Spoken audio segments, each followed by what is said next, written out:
E do Rio de Janeiro nós vamos para Brasília agora. Isso porque o Supremo Tribunal Federal inicia o ano em recesso e só vai retomar os principais julgamentos em fevereiro.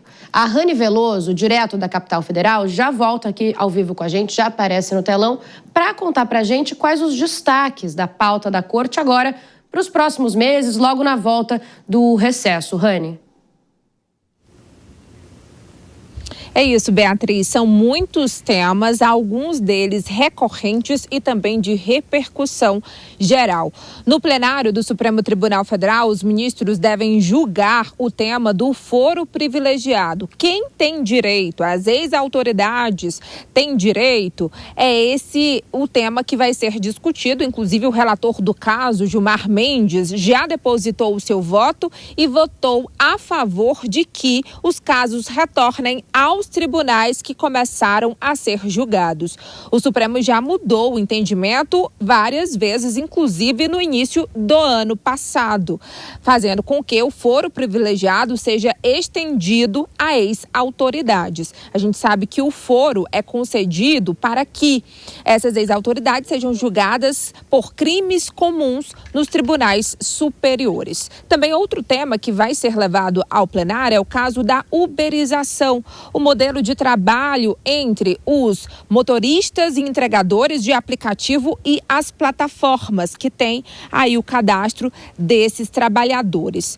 Outro tema que será levado à discussão também será a aplicação da lei da anistia aos criminosos que foram punidos na época da ditadura. Até o caso do ex-deputado Rubens Paiva, que foi retratado naquele filme Ainda Estou Aqui, que levou o Oscar, também será levado ali para discussão no Supremo Tribunal Federal. Já na primeira turma, a gente vai acompanhar casos aí muito importantes e emblemáticos, como é o caso do assassinato da vereadora Marielle Franco. Será julgado pela primeira turma, composta pelos ministros Cristiano Zanin, Flávio Dino, Carmen Lúcia e Alexandre de Moraes.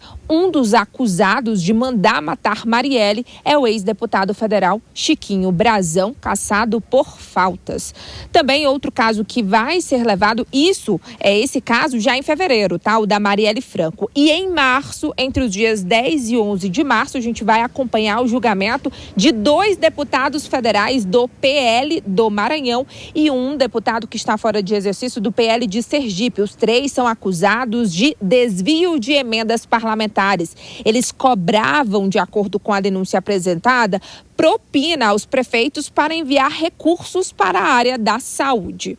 Também outros casos da primeira turma será a finalização das ações penais dos envolvidos no 8 de janeiro de 2023, que invadiram e depredaram as sedes dos 3 poderes aqui em Brasília. De acordo com o STF, há 346 ações penais já em fase final e outras 98 na fase de defesa prévia dos acusados.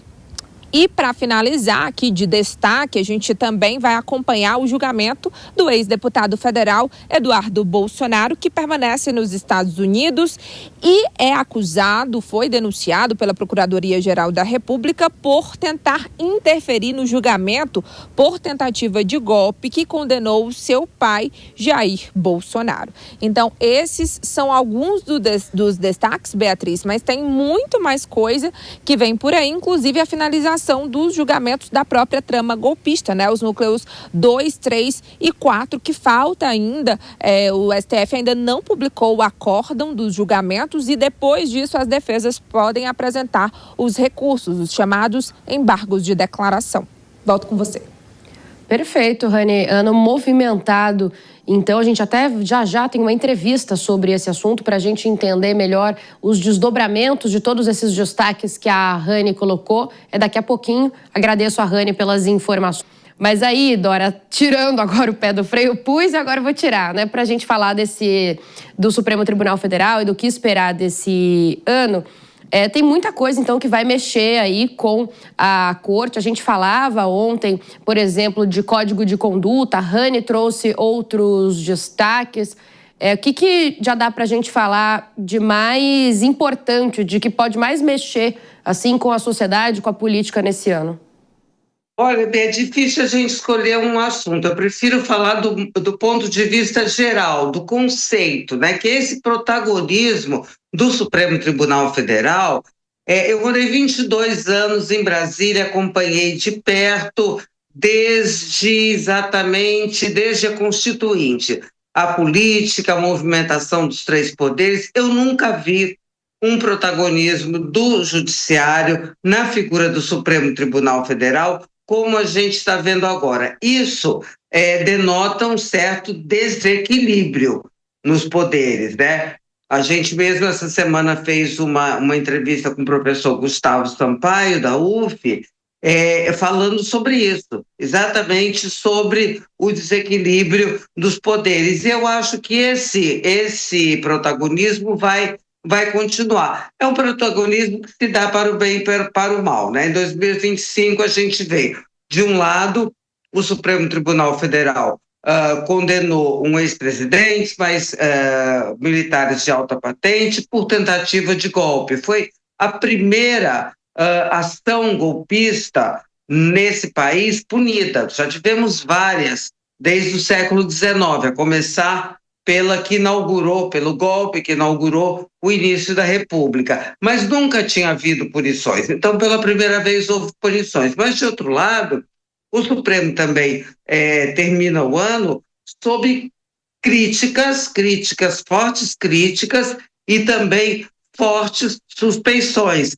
Por isso que eu digo que é para o bem e para o mal esse protagonismo. E acho, Bia, que isso vai continuar, não há menor sinal de que isso possa arrefecer ou mudar durante o ano de 2026. Agora, eu não sei como é que isso vai se dar, quer dizer, a junção desse protagonismo do Supremo Tribunal com o ambiente eleitoral não é uma coisa que eu nunca vi, pode acontecer, mas é algo completamente impróprio, só que a gente não sabe como vai se dar, mas eu acho difícil que se evite vou usar uma palavra aqui, contaminação da política com o poder judiciário, que tem a prerrogativa de dar a última palavra, e antigamente a gente dizia que decisão da justiça não se discute, estão sendo cada vez mais discutidas.